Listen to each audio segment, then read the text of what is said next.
यहाँ पर हम सभी लोग श्री नेमिचंद जी सिद्धांति देव द्वारा विचलित बृहद संग्रह ग्रंथ और उस पर ब्रह्मदेव सूरी द्वारा लिखी गई संस्कृत टीका, उसी का हम सभी लोग यहाँ पर वाचन रूप से स्वाध्याय कर रहे हैं। यहाँ पर आचार्य भगवान ने प्रथम अध्याय में जीव के 9 अधिकारों को कहा। उन अधिकारों के विषय में आचार्य भगवान यहाँ पर एक एक जो शब्द 9 अधिकार कहे थे, पहले अधिकार का नाम था जीव अधिकार था, उसके विषय में यहाँ पर आचार्य भगवान प्रकरण प्रारंभ कर रहे हैं। और यहाँ पर जीव के विषय में जानना बहुत आवश्यक है। अनादिकाल से जीव के लिए पर पदार्थों में जो श्रद्धा हुआ, उससे हटने का जो मौका मिला और उस जीव के लिए जो अपने आत्म तत्व रूप जो आत्मा है उसके प्रति जब उसे श्रद्धान होता है, श्रद्धान होने के बाद ज्ञान स्वतः ही सम्यक ज्ञान में परिणत हो जाता है।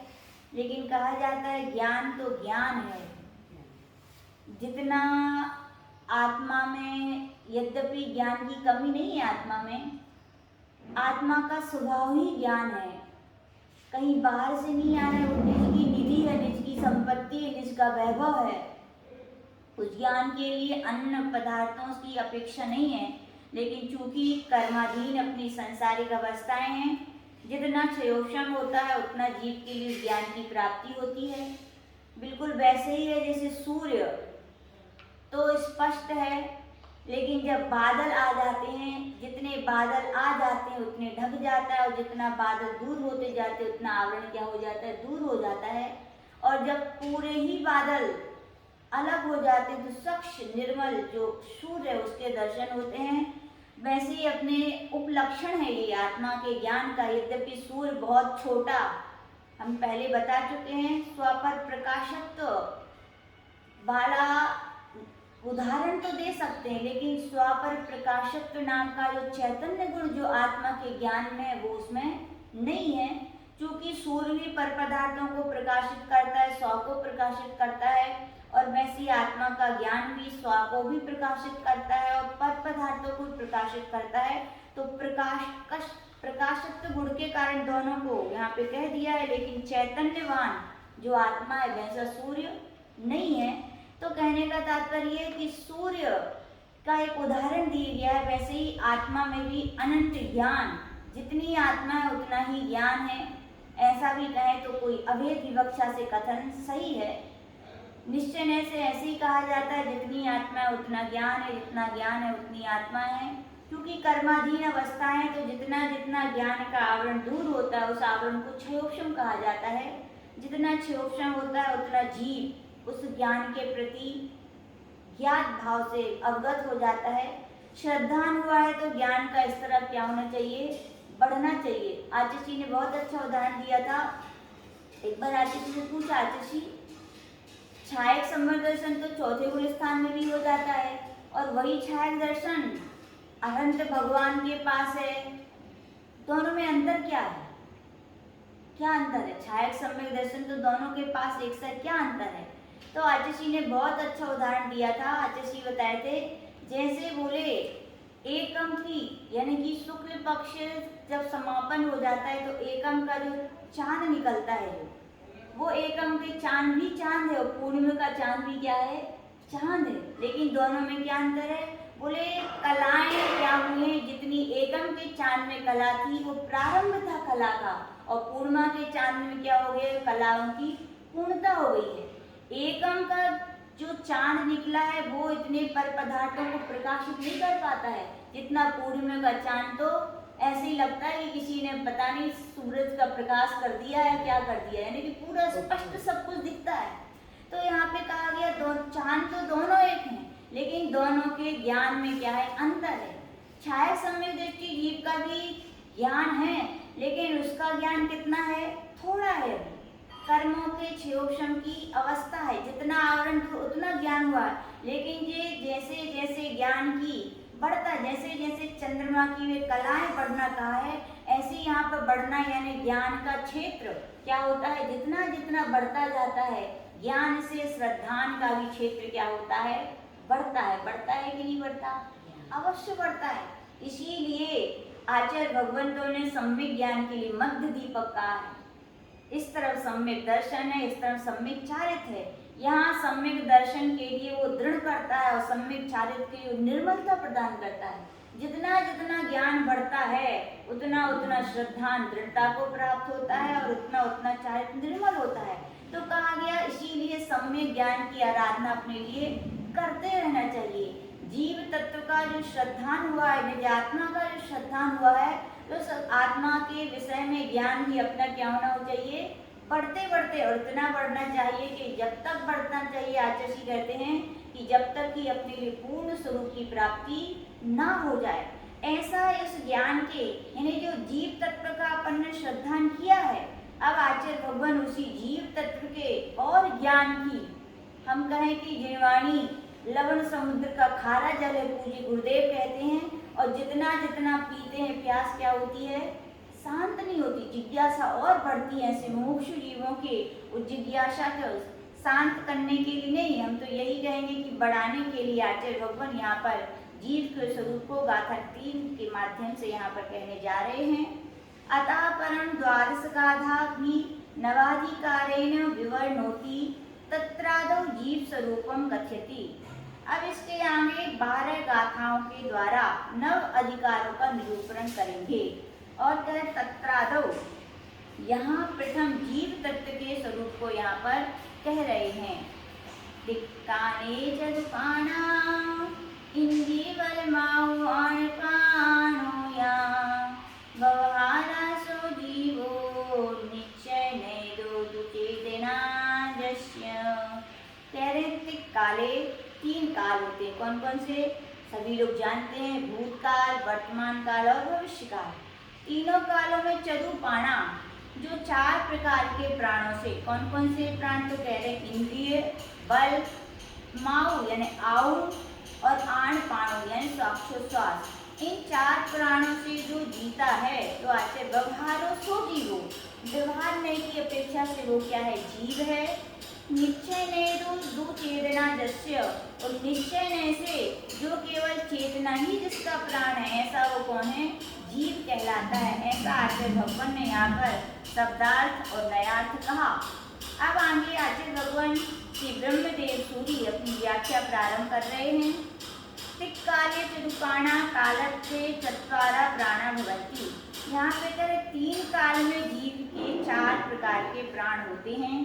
ते के पूछ रहे शिष्य भगवान वे कौन से हैं, तो कह रहे हैं इंद्रिय बल माऊ आण पाणोया, इंद्रिय बलम आउ आण पाणोया, इंद्रिय बल आयु या यानी और आण पाणु यानी श्वासोच्छ्वास। अब एक एक की यहाँ पर आचार्य भगवान परिभाषा बता रहे हैं। अतीन्द्रिय शुद्ध चैतन्य प्राणात् प्रति शत्रु पक्ष भूता क्षारोक्षमित इंद्रिय प्राणा। आचार्य भगवान कह रहे प्राण किसे कहते, तो कह रहे अतीन्द्रिय शुद्ध।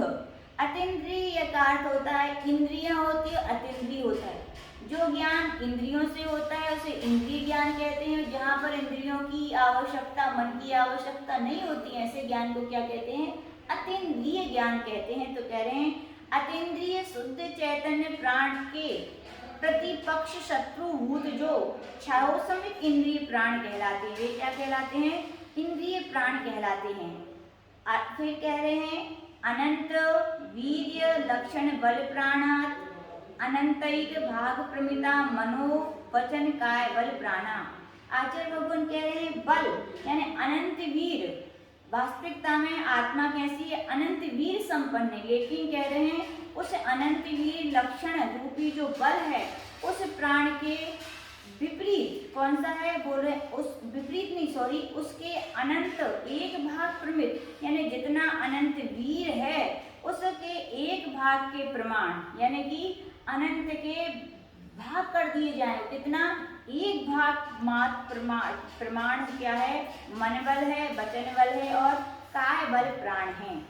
फिर कह रहे हैं अनादि अनंत शुद्ध चैतन्य प्राणाद विपरीत तद विलक्षणम साधि शांताश्च आयु प्राणः। कह रहे हैं कि आयु प्राण कैसा है, तो कह रहे हैं अनादि अनंत शुद्ध चैतन्य प्राण, निश्चय से अनादि अनंत, यानी कि अनादि अनंत तथा शुद्ध जो चैतन्य ही अपना प्राण है। क्या है उसका? ऐसा जो प्राण है उससे विपरीत कैसा है, तो कह रहे हैं विलक्षण सादि। सादि का अर्थ होता है सा प्लस आदि, यानी आदि से सहित। शांता, शांता का अर्थ अंत सहित, अंत प्लस सा यानी सहित, अंत सहित जो आयु प्राणा, वो क्या है? आयु प्राण है। स्वाक्षोश्वास परावर्तोत्पन्न खेद रहित विशुद्ध चित प्राणा विपरीत सदृश आनपान प्राणा। श्वासोश्वास के आवागमन से उत्पन्न खेद से रहित जो शुद्ध चित चैतन्य प्राण है उससे विपरीत आन प्राण और स्वाक्षोश्वास प्राण है। ऐसा आचार्य भगवान ने चारों प्राणों की क्या बताई? परिभाषा बता दी। सीधा कहने का मतलब है जब अपनी शुद्ध आत्मा की अवस्था प्राप्त जिस जीव के लिए प्राप्त हो जाती है उसे अतीन्द्रिय अवस्था प्राप्त होती है, उसे वहाँ पर उसकी इंद्रियों की आवश्यकता नहीं होती। लेकिन उससे विपरीत जब कर्मों से वह बंध रहता है, कर्मों के जब अधीन रहता है, तो क्षौक्षमी ज्ञान उसका काम करता है। तो उससे जो प्राप्त होता है ज्ञान, उसे क्या कहते हैं? इंद्रिय प्राण कहते हैं। बल प्राण यानी कि यद्यपि आत्मा का स्वभाव अनंत बल है, लेकिन वो बल जब तक प्रकट नहीं कर पा रहा तब तक उसके अनंत वे के भाग करते करते एक भाग प्रमाण जो मन बल, वचन बल और काय बल प्राण कहलाता है। और आचार्य भगवान ने आयु का बताया कि आयु यद्यपि जीव शुद्ध जीव जो है अनादि अनंत है, यानी कि उसका ना आदि है ना अंत है, अनादि काल से अनंत काल तक रहेगा, उसका कोई जन्म मरण नहीं होता। फिर भी व्यवहार में से जो संसारी अवस्था में आते हैं तो जीव प्राणों को धारण करता है। अपन कहते हैं इनकी आयु इतनी है, तो क्या है वो आदि से सहित भी है और अंत से भी सहित है। यानी किसी की 100 वर्ष की आयु है तो उसका आदि भी है और अंत भी है। तो संसार अवस्था में जब जीव रहता है तो उसका आदि और अंत सहित जो प्राण कहा जाता है वो क्या कहलाता है? आयु प्राण कहलाता है। और स्वाक्षोश्वास की यहाँ परिभाषा बता रहे हैं कि स्वाक्षोश्वास के आवागमन के खेद से रहित, यानी शुद्ध जब चैतन्य होता है उसे स्वाक्षोश्वास की आवश्यकता भी नहीं है। लेकिन चूंकि संसार अवस्था में तो कहा जाता है जीव स्वाक्षोश्वास, श्वास और उच्छ्वास, श्वास यानी श्वास और निश्वास, उच्छ्वास यानी कि लेना और छोड़ना, इसका नाम क्या है? स्वाक्षोश्वास। ऐसा प्राण कहा गया। अब यहाँ पर कह रहे हैं व्यवहारो सो जीवो, इस प्रकार व्यवहार से यह जीव है ऐसा कहा गया। व्यवहारो सो जीवो इत्थं भूतस्य चतुर्वी द्रव्य प्राण प्राणै यथा संभवम जीवति जीवष्यति। कह रहे हैं इस प्रकार से 4 प्रकार के द्रव्य प्राणों से और भाव प्राणों से यथा संभव जो जीता है, जीवेगा और जिया था, ऐसा वो कहकर यहाँ पर आचार्य भगवान ने उसके लिए क्या क्या है? व्यवहार में से वह क्या है? जीव है, ऐसी यहाँ पर व्याख्या की है। अब आचार्य भगवान यहाँ पर और कह रहे हैं जीवित पूर्वोवा, यानी कि जीता था, वायु व्यवहार नया सा जीवा, ऐसा वो क्या है? व्यवहार नय से जीव है। अब आचार्य भगवान ने यहाँ पे 2 शब्द दिए, द्रव्य प्राण और द्रव्य इंद्रिय, द्रव्य प्राण और भाव प्राण। तो जिससे पूछ रहे भगवान ये द्रव्य प्राण और भाव प्राण क्या है? तो आचार्य भगवान यहाँ पर कह रहे हैं द्रव्य इंद्रिय आदि द्रव्य प्राणा। द्रव्य इंद्रिय आदि जो क्या कहलाते हैं? द्रव्य प्राण कहलाते हैं। अपन तत्व सूत्र में पढ़े हैं द्रव्य इंद्रिय किसे कहते हैं? द्रव्य इंद्रिय निर्वृत्योपकरणो द्रव्येन्द्रियम, निर्वृत्ति और निर्वृत्त और उपकरण, इन दोनों को क्या कहते हैं? द्रव्येन्द्रिय। निर्वृत्ति यानी कि इंद्रियों की रचना और उपकरण यानी उनकी रक्षा करने वाले साधन। जैसे वहाँ पे कहा गया था आँख का जो अंदर का हिस्सा है, आँख का आकार, तो क्या होगा? ये निर्वृत्ति। और उसका ये ऊपर से पलक वगैरह जो उनकी क्या हो गए? उनकी रक्षा करने वाले क्या होगा? ये उपकरण। तो ऐसे द्रव्येन्द्रिय ही जिनके हैं वे क्या हैं? उनके द्रव्य प्राण हैं। और किस नय से हैं? ऐसा आचार्य भगवान कह रहे हैं अनुपचरिता सद्भूत व्यवहारेण, कह रहे हैं अनुपचरिता सद्भूत व्यवहारेण, ये जीव के द्रव्येंद्रिय आदि द्रव्य प्राण किस नय से होते हैं? तो यहाँ पर नयार्थवाचक महसूस शुरू कर रहे हैं कि अनुपचरित असद्भूत व्यवहार नय। अपन व्यवहार नय के दो प्रकार के पढ़े थे, सद्भूत और असद्भूत। जो एक वस्तु यानी कि एक वस्तु को विषय करता है वो सद्भूत है, और जो भिन्न वस्तु को विषय करता है वो क्या? असद्भूत है। और असद्भूत के भी दो अपन ने उधर भेद किए थे, अनुपचरित और उपचरित। उपचरित में कहा था संयोग लक्षण जो करता है वो क्या कहलाता है? उपचरित है, और जिसमें संश्लेष संबंध पाया जाता है उसे क्या कहते हैं? अनुपचरित। चूंकि यहाँ पर इंद्रियां जैसे जीव का शरीर, वहाँ पे आपने आचार्य गुरुदेव ने जब आलाप पद्धति पढ़ाई थी तो वहाँ पर अनुपचरित असद्भुत व्यवहार नय का उदाहरण दिया था जीव का शरीर। यद्यपि जीव अलग है और शरीर अलग है। जीव चैतन्य जीव द्रव्य मतलब द्रव्य है, और जो शरीर है वो पौद्गलिक परमाणु से बना हो, लेकिन फिर भी आचार्य भगवान ने संश्लेष संबंध कहा था। कौन सा कहा था? जैसे दूध और पानी, यद्यपि दूध अलग है पानी अलग है, दूध अपने स्वभाव में पानी अपने स्वभाव, फिर भी दोनों एक में एक क्षेत्रावागाह रूप संश्लेष संबंध हो जाने से दोनों एक दिखते हैं, लेकिन दोनों भिन्न भिन्न है। ऐसी आचार्य भगवान की द्रव्य इंद्रियां कहले शरीर के अंदर ही, शरीर से ही संबंध रखने वाली, तो कहा गया अनुपचरित यानी संश्लेष संबंध होने के कारण इनके लिए द्रव्येंद्रियों के लिए भी क्या कहा है? द्रव्य प्राण का है। क्या कहा है? यानी एक इंद्रिय भी नष्ट हो जाए तो क्या हो जाता है? प्राण से रहित माना जाता है वो जीव, है ना। तो आचार्य भगवान इसे द्रव्य इंद्रिय कहते हैं। आगे फिर कह रहे भावेंद्रिय आदि छायोसमिक भाव प्राणा, और भावेंद्रिय आदि जो कहलाते हैं वो छायोसमिक भाव प्राण कहलाते हैं। भावेंद्रिय की परिभाषा अपन क्या पढ़े? लब्धुपयोग भावेंद्रियम, लब्धि और उपयोग जिसमें पाया जाता है। लब्धि यानी क्षयोपशम। क्या होता है? किसी भी वस्तु के ज्ञान के लिए क्षयोपशम भी चाहिए और उपयोग भी लगाना जरूरी है कि नहीं? कभी कभी क्षयोपशम तो होता है लेकिन उपयोग ना हो तो भी वस्तु का ज्ञान नहीं होता। किसी किसी का उपयोग तो बहुत है लेकिन क्षयोपशम ना हो तो भी वस्तु का ज्ञान नहीं होता। क्या चाहिए? क्षयोपशम भी चाहिए और उपयोग भी चाहिए। जैसे कभी कभी अपन लोग खुद ही अपने आजमा लीजिए, अपन किसी गहन चिंतन में बैठे हों और तो कोई माता जी या महाराज जी सामने से निकल गए, अपने यहाँ किसी ने आके पूछा क्यों माता जी, क्या ये माता जी यहाँ से निकले क्या? तो अपन क्या बोलते हैं?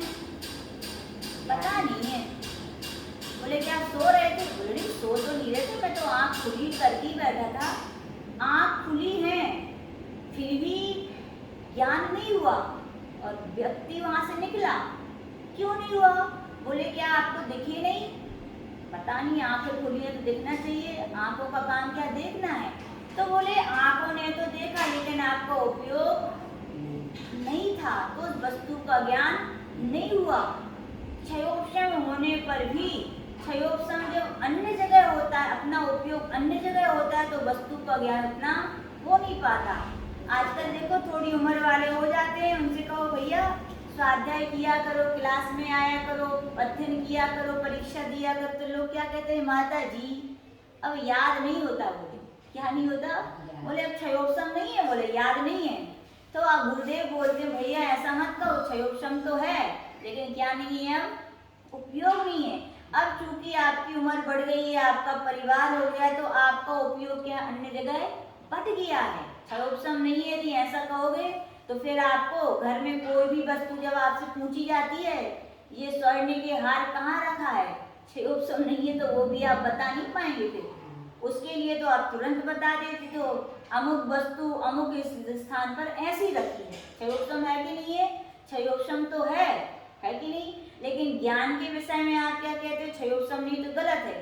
क्षयोपशम तो है लेकिन क्या नहीं है? आपका उपयोग नहीं है। वहां पर आपका क्या लगा है? उपयोग। और छोटे छोटे बच्चों को फटाक से क्या हो जाता है? याद हो जाता है। आजकल एक चला मिग माइंड, क्या चला है? मिग माइंड चला आजकल ये। उसके लिए कहा जाता है 10 से 12 वर्ष तक के बच्चे ही सीख सकते हैं। मिग माइंड यानी एक अपने माइंड को इतना विकसित करने की प्रक्रिया कही गई है कि बच्चों के लिए आंख उनकी बंद कर दी जाती, काली पट्टी लगा दी जाती है और उनके इंद्रियों का, उनके क्षयोपशम को, उनकी एकाग्रता को इतना बढ़ाया जाता है कि वे बिना देखे ही बता देते हैं कि ये इस कलर का पेपर है, ये इस कलर का पेन है, ये इस कलर की लाइट है, और तो और फिर छू करके भी और सूंघ करके भी, क्या सूंघते हैं उनसे, मान लो पट्टी बांधी गई और एक बहुत सारे पेपर रख दिए गए, कुछ बच्चे तो ऐसा ऐसा हाथ करेंगे और बता देंगे ये इस कलर का है, ये कलर का, इस कलर, और कई बच्चे उठाएंगे उसको सूंघेंगे और बता देंगे क्या है, इस कलर का। क्या किया गया, क्षयोक्षम तो है लेकिन उनके उपयोग को उनमें क्या किया गया है, स्थिर किया गया है। इतना उसका विकास हो चुका है मिड माइंड का कि पट्टी बांध दी जाती है और ऐसे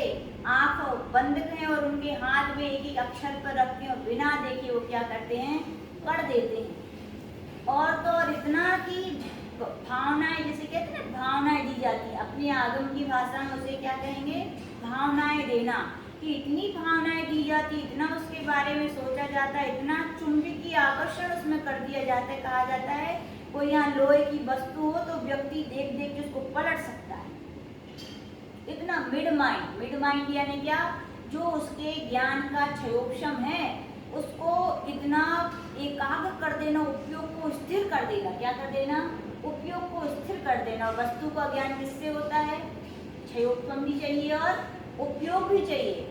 अपन क्यों नहीं यहाँ पट्टी करते, क्योंकि अपना उपयोग अब इतना बढ़ चुका है, अपन उसके लिए इतना एकाग्र नहीं कर पाते। तो आचार्य भगवान यही कह रहे, भावेंद्रिय यानी जो क्षयोक्षमिक ज्ञान के द्वारा जो क्या होता है, जितना व्यक्ति का ज्ञान का क्षयोक्षम है, जैसा वो उपयोग लगाता है उसे क्या कहते हैं, भावेंद्री कहते हैं। इस विषय में आचार्य हम लोग एक बार जब पूज्य गुरुदेव इंदौर के चतुर्मास 2013 में इंद्रियों का प्रकरण चल रहा था, तो आचार्य जी ने बहुत अच्छी बात, बहुत अच्छी शिक्षा दी थी, आज भी वो स्मरण है।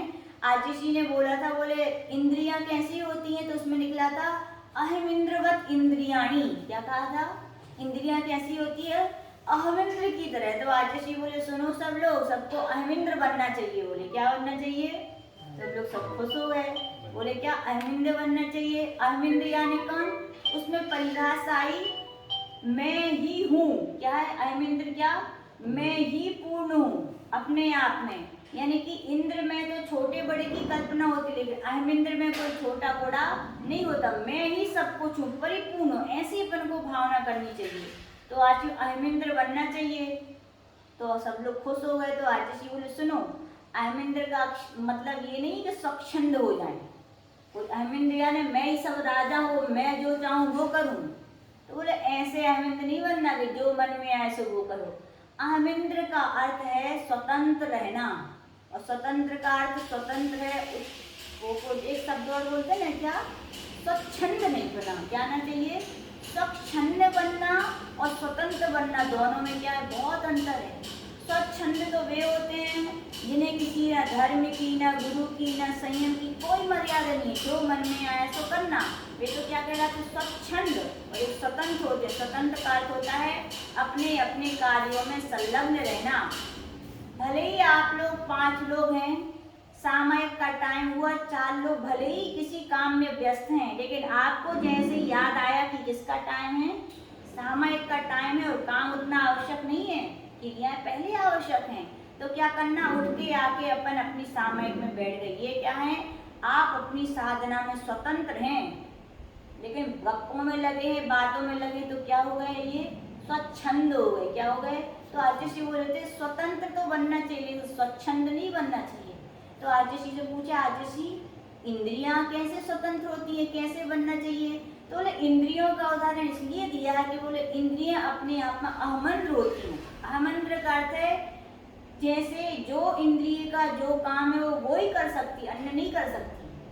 आचार्य जी ने बताया, मान लीजिए जैसे गृहस्थ होते हैं ना, मान लो गृहस्थों में 5 देवरानी जेठानी हैं, तो गृहस्थों में तो कह सकते हैं बड़ी दीदी थक गई हैं, तो दीदी आप काम नहीं करो, आज आपका काम क्या करेंगे, हम कर देंगे। लेकिन इंद्रियों के विषय में ऐसा हो सकता है क्या, स्पर्शन इंद्रिय मान लो बहुत थक जाए, तो रसना इंद्रिय कहे दीदी दीदी आज आप बहुत थक गई हो, क्या मैं आपका काम कर दूं क्या, तो कर सकती है क्या, बोलो नहीं। स्पर्शन इंद्रिय का काम जो है वो स्पर्शन इंद्रिय कर सकती, रसना इंद्रिय नहीं कर सकती। रसना इंद्रिय का काम चखने का है, घ्राण इंद्रिय कितनी सोचे मैं उसका काम कर दूं तो वो काम नहीं कर सकती। घ्राण इंद्रिय का काम गंध लेना है, यदि श्रोत इंद्रिय सोचे मैं उसका काम कर दूं तो वो नहीं कर सकती। और श्रोत इंद्रिय का काम सुनना है और चक्षु इंद्रिय सोचे कि मैं कर दूं तो कोई कर सकती है क्या? नहीं कर सकती। यानी अपने अपने विषयों में क्या है, वो स्वतंत्र हैं, अपने अपने कार्यों में क्या है, स्वतंत्र हैं। यानी कि स्वतंत्र का मतलब है कि अपने अपने कार्यों में जो व्यक्ति संलग्न रहते हैं, तो लड़ाई झगड़े होंगे क्या? लड़ाई झगड़े कब होते बताओ? तब होते हैं काम किसी का और व्यक्ति कोई उसमें अपनी टांग पसार दे, अड़ा दे, तो क्या होते झगड़े। लोग अपने अपने कामों में व्यस्त रहें तो क्यों झगड़े होंगे? क्या झगड़े? अच्छी बहुत अच्छी अपन साधना के पथ पे आए हैं, क्या देखना अपन को पर पदार्थों की, पर द्रव्यों के विषय में। जब अपन घर परिवार इतना उनको छोड़ के अनदेखा करके आ गए, फिर मोक्ष मार्ग पे भी आके ये दूसरों के प्रति देखना, और देखने से तो निश्चित है इष्ट की कल्पना होगी तो राग होगा, और निष्ठ की कल्पना होगी तो नियम से द्वेष होगा। तो भैया क्यों अपन इंद्रियों से शिक्षा लें कि इंद्रियां अपने अपने विषयों के कार्य करने में स्वतंत्र हैं, वैसे ही अपन भी अपनी साधना में क्या है, अपन स्वतंत्र हैं। अपन पर को ना देखें कौन क्या कर रहा है, अपन तो क्या करें, अपने साधना के कर्तव्य निभाएं। और आज किसी ने दूसरी शिक्षा ये भी दी थी कि जैसे इस स्पर्शन इंद्रिय का काम स्पर्शन इंद्रिय करती, रसना इंद्रिय नहीं कर सकती। जब भी स्पर्शन इंद्रिय के 8 विषयों का ज्ञान करना होगा तो स्पर्शन इंद्रिय काम आएगी, रसना इंद्रिय काम आएगी क्या? नहीं आएगी। उसे याद किया जाएगा। जब भी अपने मन में विचार आएगा कि इसका स्वाद लेना है तो कौन सी इंद्रिय याद आएगी? रसना इंद्रिय। जब भी मन में आएगा कि हमें इसकी गंध लेनी है तो कौन सी इंद्रिय का याद आएगी? घ्राण इंद्रिय। वैसे आचार्य जी ने कहा था अपने जीवन में भी पूरा जीवन अपन यूं ही व्यतीत कर देते हैं, कुछ नहीं सीख पाते। आचार्य जी बोले कुछ ऐसे कर्तव्य अपने अंदर नहीं आ पाते कि अपने जाने के बाद भी अपन को दुनिया याद करे। आचार्य जी बोलते हैं एक मानते हैं आत्मा में अनंत गुण हैं, अनंत गुण अपन एकदम नहीं अपने पास सिद्ध कर सकते, लेकिन आचार्य जी कहा था एक भी अच्छा गुण ऐसा आना चाहिए कि उस गुण की जब बात हो तो कौन याद आए? आप याद आए कि ये गुण उनमें ये बहुत अच्छा है। जैसे आचार्य जी वेद सागर जी का उदाहरण देते हैं, जब भी गुरु सेवा का नाम बात निकलती है सबसे पहले किसको याद किया जाता है? वेद सागर महाराज जी को। जब भी पत्र वगैरह लेखन वगैरह में कुछ काम किया जाता है तो विवर्धन सागर जी को। जब भी आचार्य जी पुराने महाराजों की भी सुनाते हैं कि वैया वृत्ति में नाम लिया जाता है तो आचार्य विनिश्चय सागर जी का। गुरु आज्ञा गुरु भक्ति में उदाहरण तो आचार्य विशुद्ध सागर जी का। कि अपन एक एक गुण में वो क्या हो गए? फेमस हो गए। यानी कोई काम है तो किसको? उनका स्मरण आता है।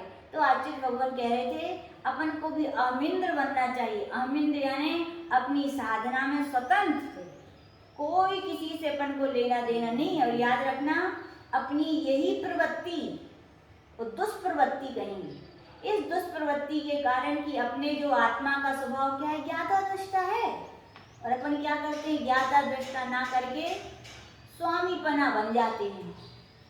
ये हमारा काम, ये हम कर सकते हैं, ये वो कर सकते हैं, स्वामित्वपना आ जाता है।